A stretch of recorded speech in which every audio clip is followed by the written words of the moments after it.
दुष्यंत जी ने पूरा किया, वहां से मैं आगे बढ़ाता हूं, डॉक्टर अंबेडकर से आगे बढ़ाता हूं।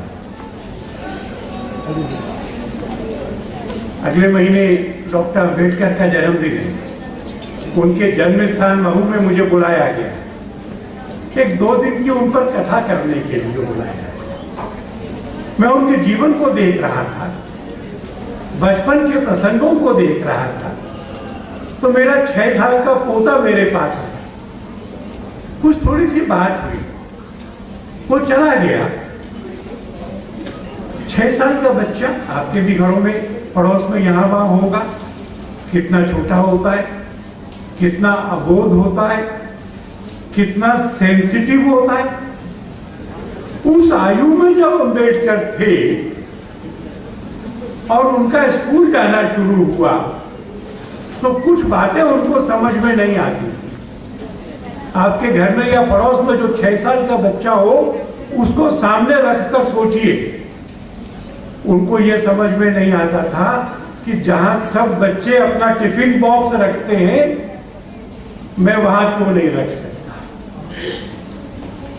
जहां से सब बच्चे पानी पीते हैं, मैं क्यों नहीं पी सकता।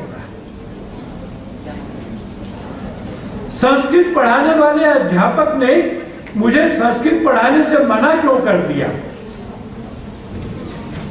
मैं होमवर्क करके लाता हूं, पर टीचर मेरी कॉपी नहीं छूता है। मैं पाठ याद करके आता हूं, टीचर सवाल पूछते हैं, मैं हाथ खड़ा करता हूं, टीचर मुझसे कभी जवाब देने को नहीं कहता।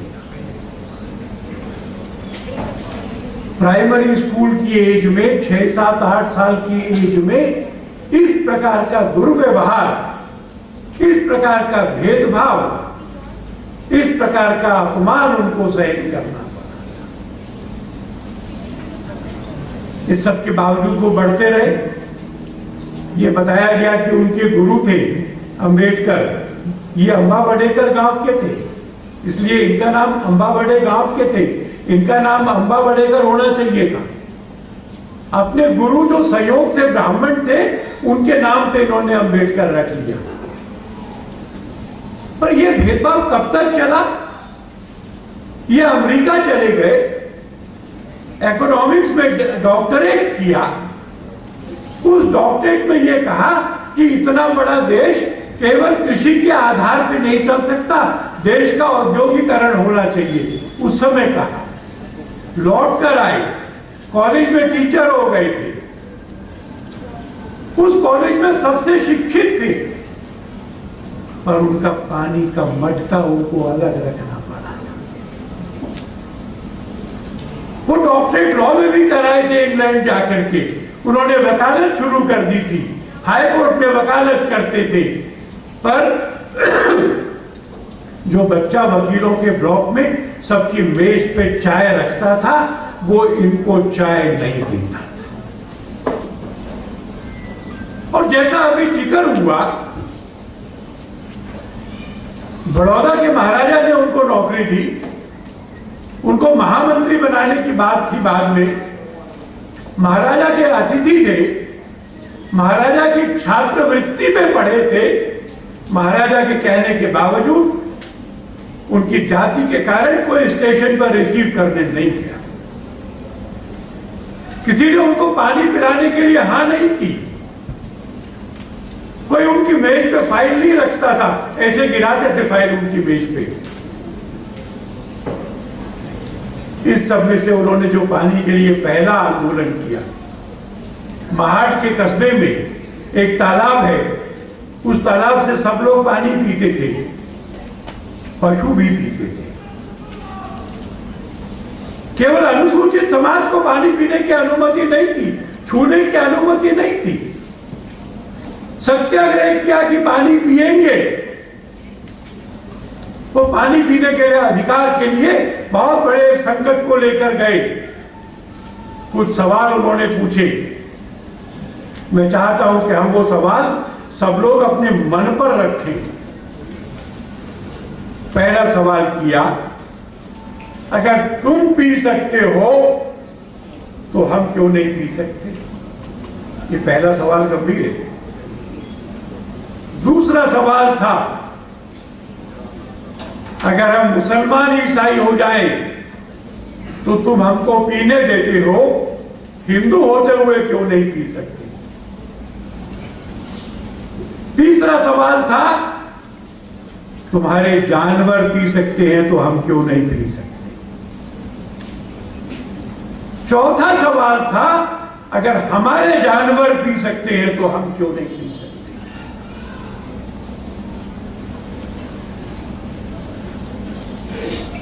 पानी पिया सबने, प्रसन्नता हुई कि अब से हम पानी ले सकेंगे।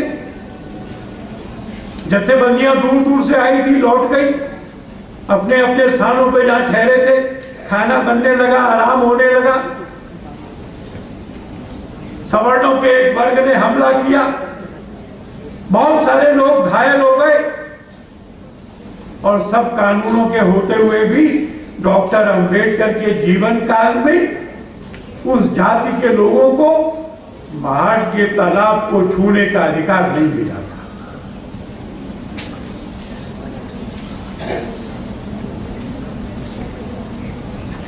जब संविधान बना तो उसकी एक प्रस्तावना बनी।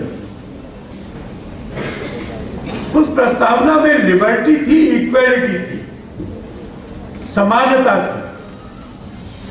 डॉक्टर अंबेडकर ने संविधान सभा के अध्यक्ष डॉक्टर राजेंद्र प्रसाद को पत्र लिखा कि अगर समानता होगी, बंधुता नहीं होगी, फ्रेटर्निटी नहीं होगी, देश के समस्त लोगों में परस्पर भाईचारा नहीं होगा, तो ये समानता भी शोषण पैदा कर सकती है। और इसलिए शुरू में नहीं था, अंबेडकर के पत्र के बाद, to assure to all its citizens liberty, equality and fraternity. ये फ्रेटर्निटी, ये इंपॉर्टेंट है, भाईचारा। और क्योंकि जाति प्रथा ये हिंदू समाज का दोष है, इसलिए मैं कहना चाहता हूं कि जो विचार ये कहता है कि सब मनुष्यों में ईश्वर बैठा है, बैठा है कि नहीं बैठा? और अगर बैठा है, ईश्वर बैठा है सबके हृदय में, तो कोई छोटा कैसे हो सकता है? शंकराचार्य को यह अनुभव हुआ था। शंकराचार्य काशी में जा रहे थे, सामने से एक चांडाल आ रहा था।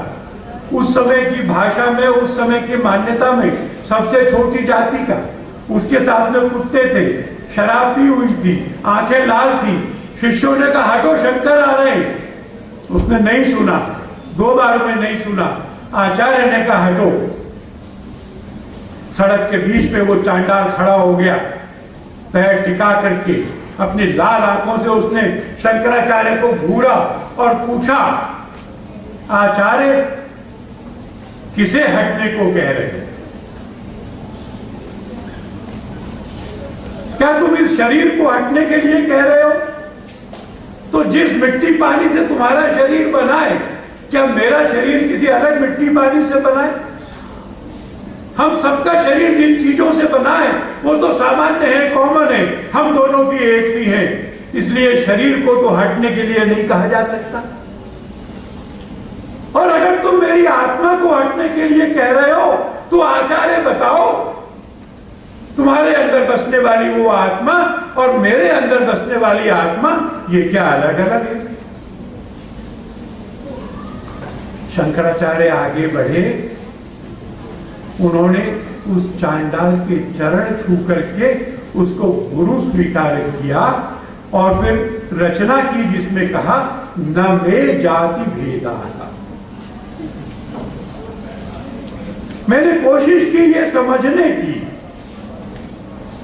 कि क्या ये जाति प्रथा हमारे यहां शुरू से थी, और शुरू से थी तो क्या भगवान कैसा व्यवहार करते हैं? मैं उडुपी गया था। उडुपी में एक बड़ा कृष्ण मंदिर है। उन्होंने कहा कि दर्शन के लिए चलिए। आनंद की बात थी। बहुत बड़ा मंदिर है। हम लोग गए तो वो मुझे उसके गेट पे नहीं ले गए, मुख्य रास्ते पे नहीं ले गए, वो मुझे साइड से अंदर ले जा रहे थे,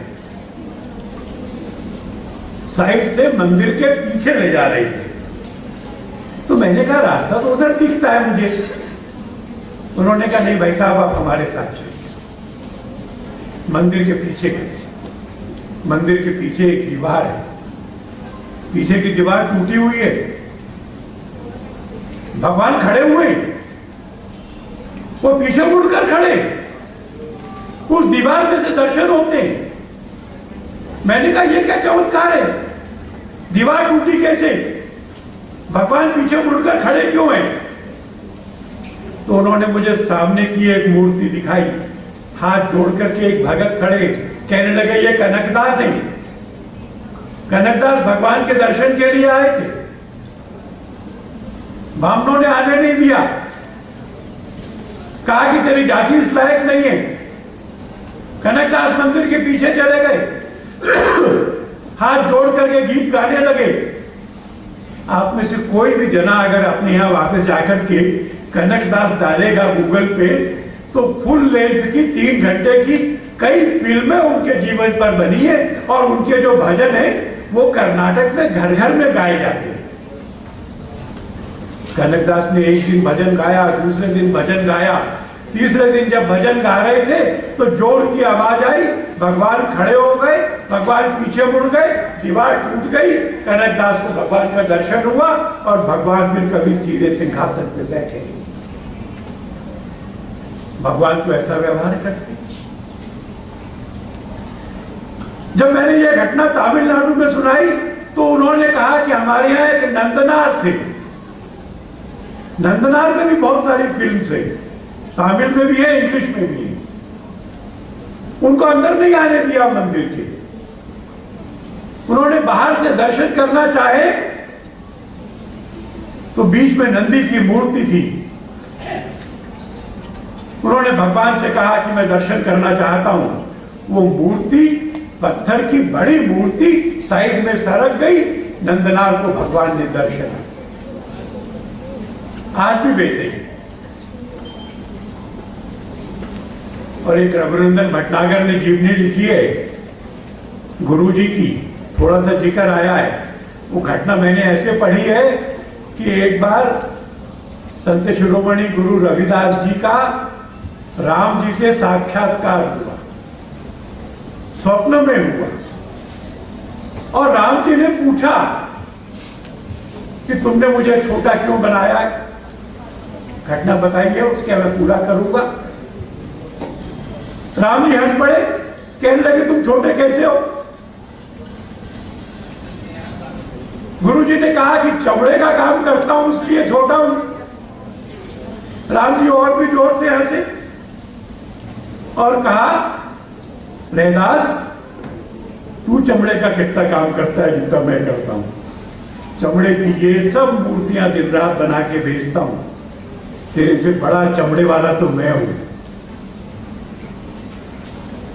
रविदास ने पूछा तो बामन मुझे मंदिर में क्यों नहीं आने देता? राम जी ने कहा सुन लो रैदास, सुन लो, जिस मंदिर में पंडित तुझे नहीं आने देता ये समझ ले कि वो पंडित की दुकान है, मेरा मंदिर नहीं। ये संदेश है उनके जीवन का, स्वयं राम से उनके साक्षात्कार का। एक ऐसे जमाने में जिस समय मुगलों का राज था, हम गुलाम थे, हमारा धर्म में कुरीतियां थी, कपट था। बनारस की धरती पे कबीरदास हुए, रैदास हुए, इन दो महापुरुषों ने निर्गुण निराकार भक्ति की बात की, इन्होंने श्रम की साधना की बात की। घटना सुनाई गई है, बड़े महत्व की घटना है। उनके पास में कोई महात्मा आए, उनको देखा, उनको पारस पत्थर दिया, कहा इससे क्या होगा? तो जिसको भी छुओगे लोहे को सोना हो जाएगा। तेरी निमाई को छू, ना ना, मेरी निमाई को छुई तो मैं जूता कहां से बनाऊंगा। उन्होंने लिया नहीं, महात्मा अलमारी में छोड़ गए। 2-3 साल बाद आए तो वैसे ही टूटा फूटा घर, वैसे ही रैदास अपने काम में लगे हुए। पूछा पारस पत्थर कहां है? रविदास ने कहा रखा कहां था? कहने लगे उस अलमारी में। रविदास ने कहा वहां से ले लो, अपनी मेहनत की कमाई खाता हूं, चमत्कारों पर, अचानक मिले हुए धन पर, बेईमानी से मिले हुए धन पर भरोसा नहीं करता।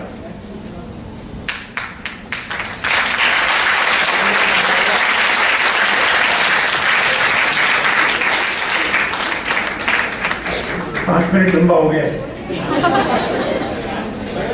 भाइयों और बहनों, एक घटना बड़ी अच्छी है, थोड़ी सी लंबी है पर मैं उसको थोड़ा कट शॉर्ट करूंगा। रविदास के पास में से एक जत्था गुजरा, एक जने ने अपने जूता ठीक कराया। रविदास ने कहा कहां जा रहे हो? उसने कहा गंगा नहाने जा रहे हो। तो एक पैसा दिया, ये पैसा मेरी ओर से गंगा जी को अर्पित कर। वो टोली ले गई, गंगा जी को वो पैसा अर्पित किया।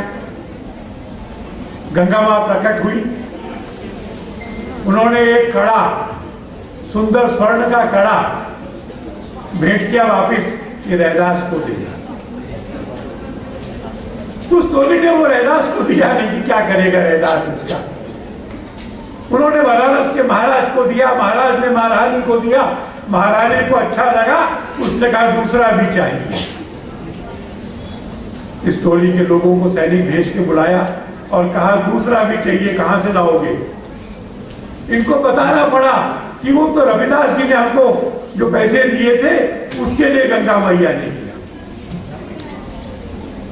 राजा ने कहा मैं चलता हूं कबीरदास रविदास जी के पास में, ये पैसा उनसे लेकर आता, ये कंगन लेकर आता।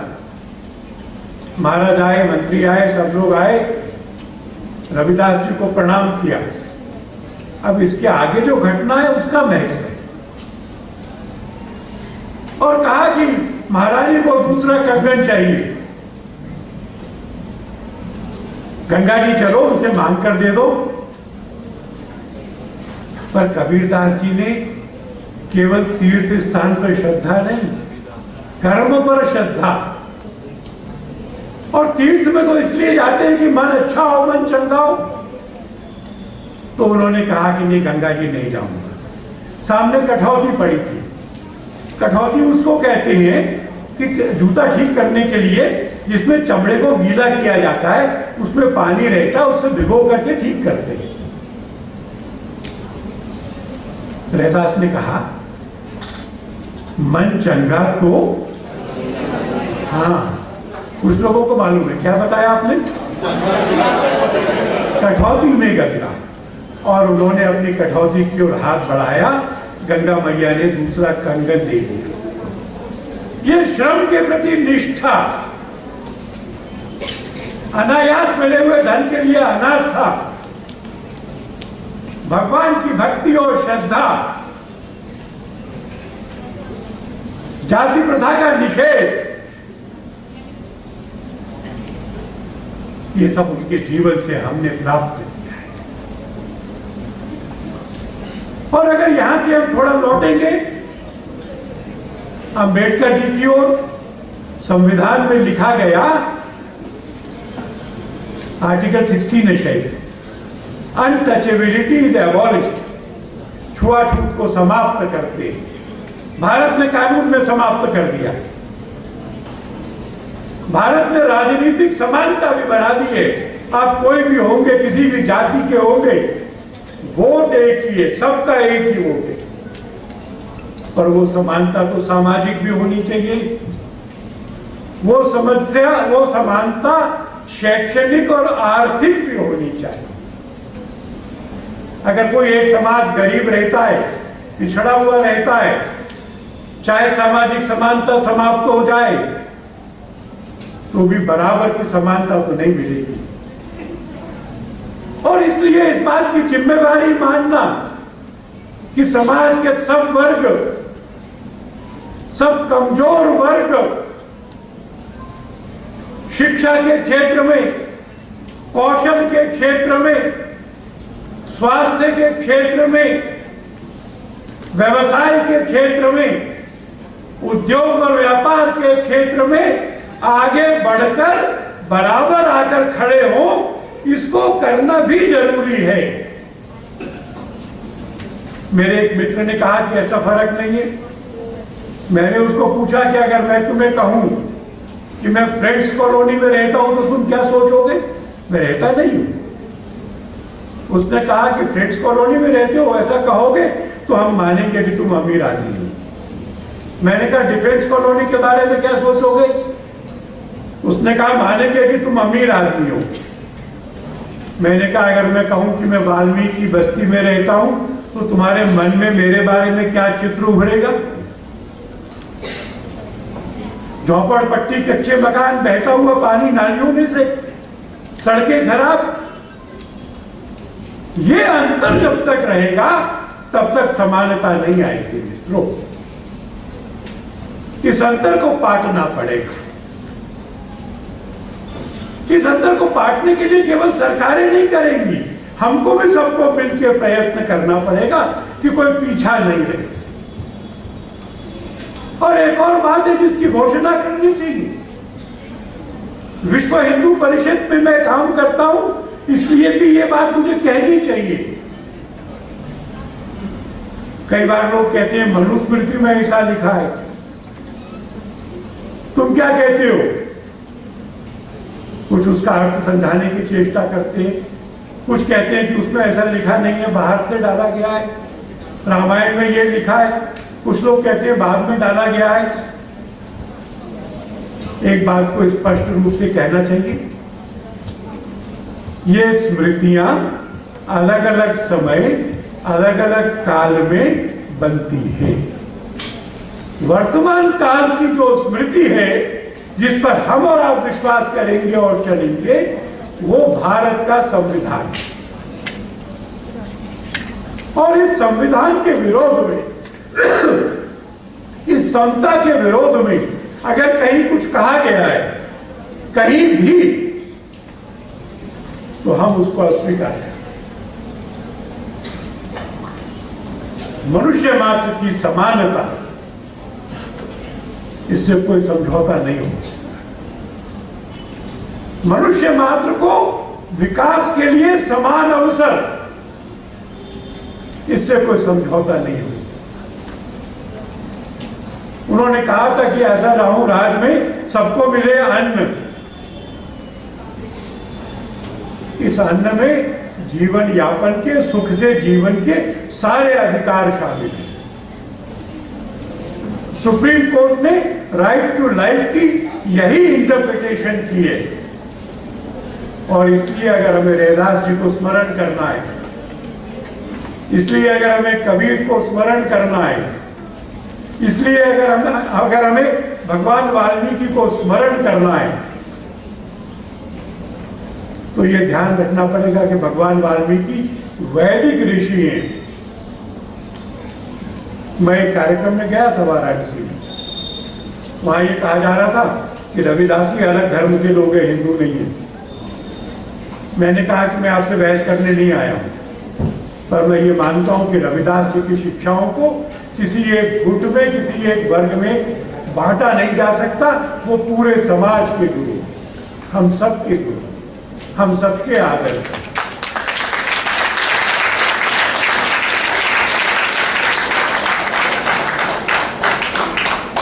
हम सौभाग्यवान हैं कि हमने आज उनके जीवन को स्मरण किया। हम सौभाग्यवान हैं कि हमने अम्बेडकर के जीवन को स्मरण किया। हमने उन आदर्शों को स्मरण किया है जिसके लिए वो जिए और उन्होंने काम किया। अब केवल एक कदम बढ़ाना शेष है। हमने जिनको स्मरण किया है उस तरह का भारत बनाने का संकल्प करना और उसकी जिम्मेवारी पड़ोसी को नहीं देना, अपने ऊपर भी लेना। हम मिलकर के ऐसा भारत बनाएंगे, ऐसा हम सोचेंगे तो आज का कार्यक्रम सफल होगा। बहुत बहुत धन्यवाद।